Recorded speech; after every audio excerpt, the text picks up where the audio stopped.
Hi, Juanita Waterman here, and I have some really bad news. People that I love and care about are getting a divorce. Now, to a lot of us, divorce doesn't seem like that big a deal. Because today's times, it's true. And in many times it was true.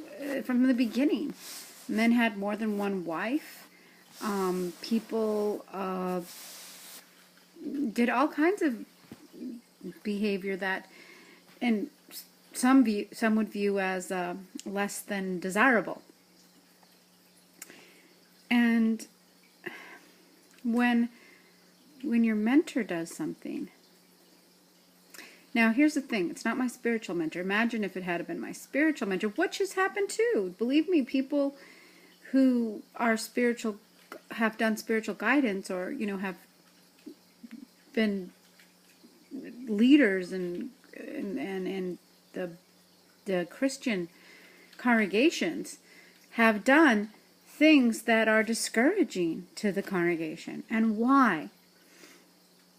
Why is it discouraging when someone you love gets a divorce? And I think it's mostly because you question everything then. And where did I go wrong? Should I be getting a divorce? Because I'm not happy. My husband is a man. He does man things, and he's a man, and he wants to be a man. And I'm a woman. I'm different than him. We don't get along in every area. We don't have the same viewpoint. And not only are we different because he's a man and I'm a woman, but we're different because of his philosophies versus my philosophies. His temperament versus my temperament. But somebody once said, commitment is when you stay with somebody long after the excitement is gone. And there's a reason for that. There's a reason for that. Marriage was a blessed arrangement, and is a blessed arrangement by God.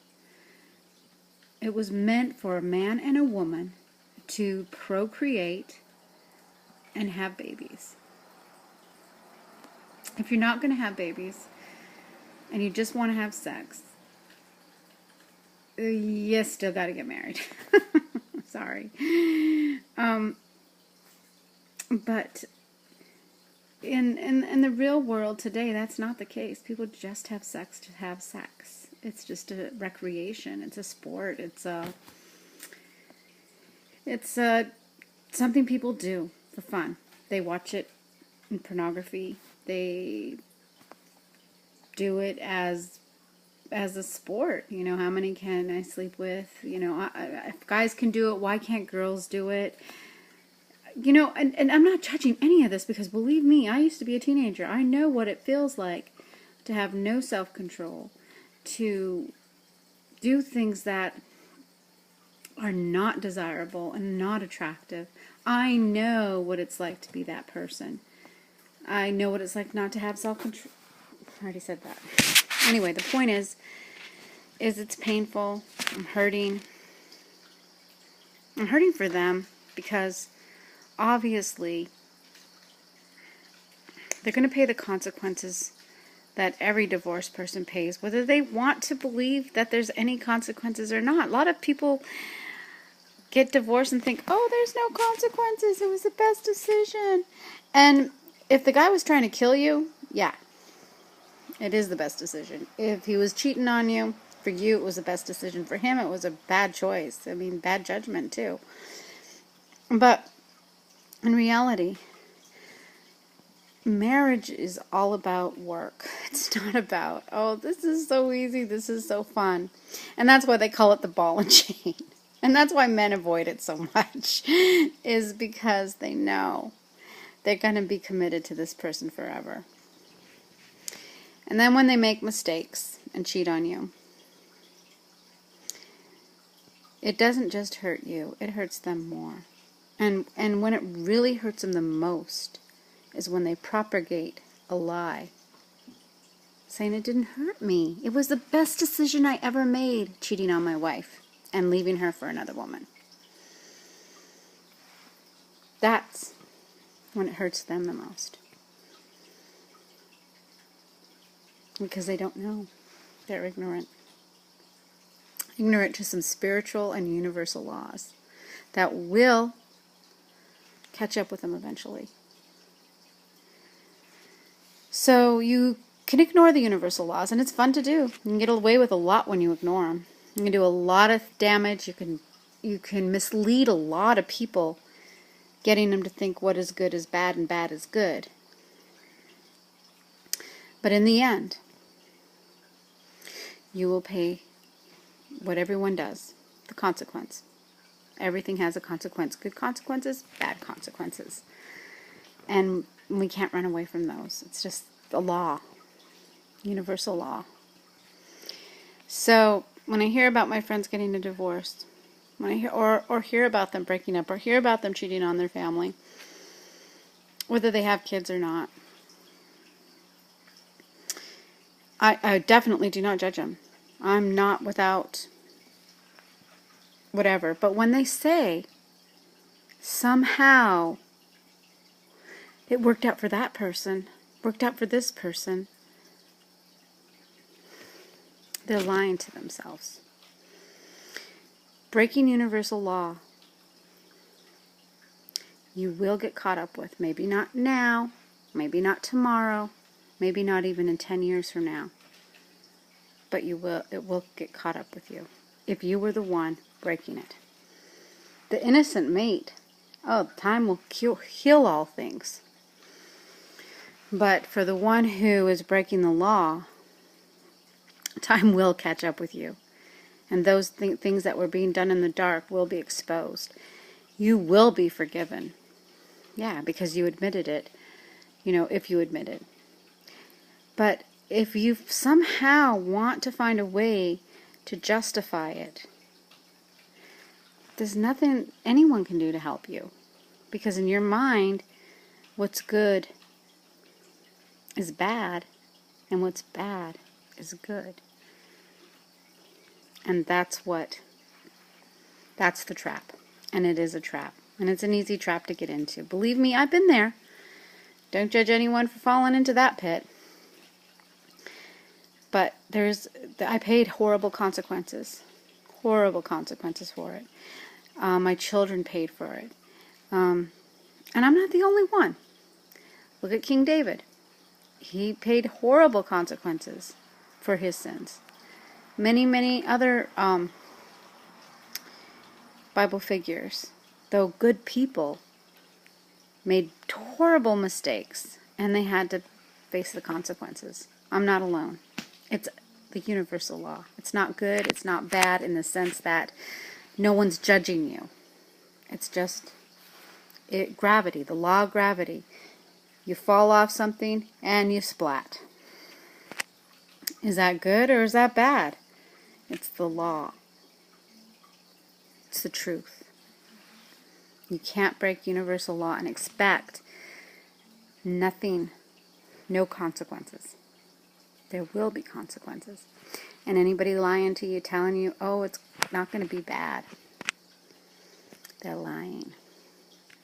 There will be pain if you broke a universal truth, which is when you make a commitment to someone, a vow, you got to keep it. And the only reason I'm saying this is, like I said, based on experience. I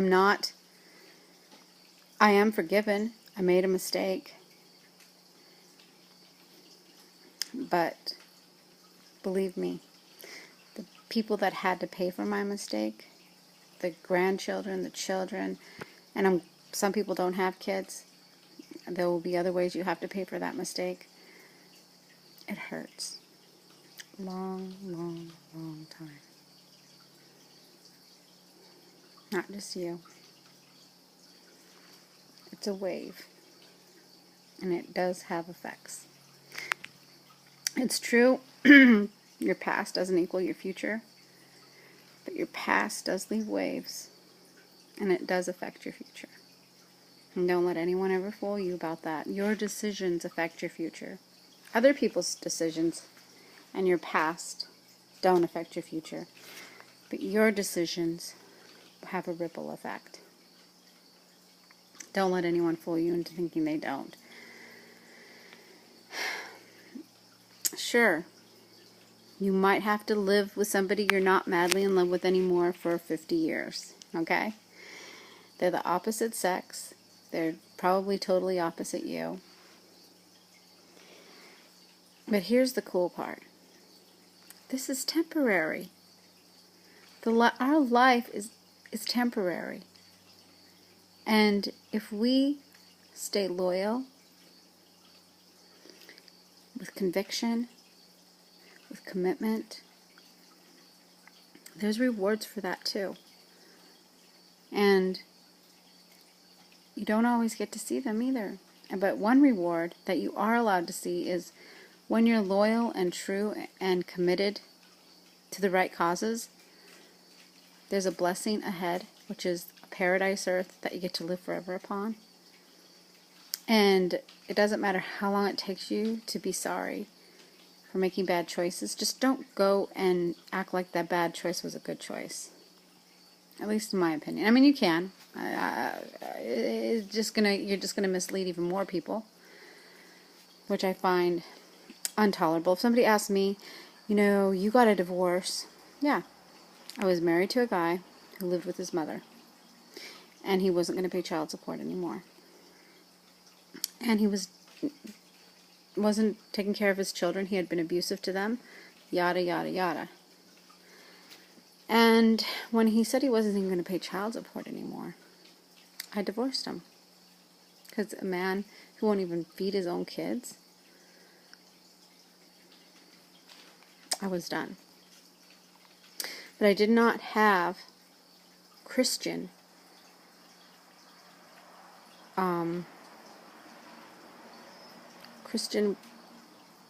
grounds to divorce him. Everybody else could see why I would want to. But as a Christian, he had not committed adultery. I had grounds to separate from him. I had grounds not to live with him. But I had no grounds to divorce him. And the reason why is because more than likely I was just going to go and do the same thing all over again with somebody else. Which, of course, is what indeed did happen. And for many years I told myself divorcing him was the best decision. Self-control is the best decision. At least for your kids. At least for your life. Try to become famous and loved for adding value to people instead of for divorcing husbands. I don't know. Such a hard conversation to have. But all I know is you can't escape consequences. Universal law won't let you. See ya.